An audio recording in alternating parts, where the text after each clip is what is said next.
គូយន់ផ្ទះ24យន់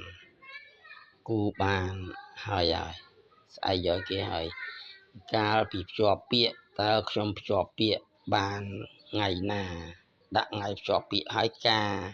បាទខ្ញុំការបានថ្ងៃណាខែណាដាក់ថៃការបានសម្រេចហើយទិញឡានខ្ញុំទិញឡានបានថ្ងៃណាដាក់បានថ្ងៃឡានទៀតឥឡូវធ្វើផ្ទះជួល24បន្ទប់ឥឡូវខ្ញុំធ្វើផ្ទះជួលបានថ្ងៃណាធ្វើផ្ទះជួលហើយឥឡូវឲ្យគូយន់ទៀតគូយន់បានថ្ងៃណាហើយដល់បង្កើតកូនបានកូនហើយបង្កើតទៀតត្រូវការយល់ថាពាក្យថាសាមញ្ញចាស់ណា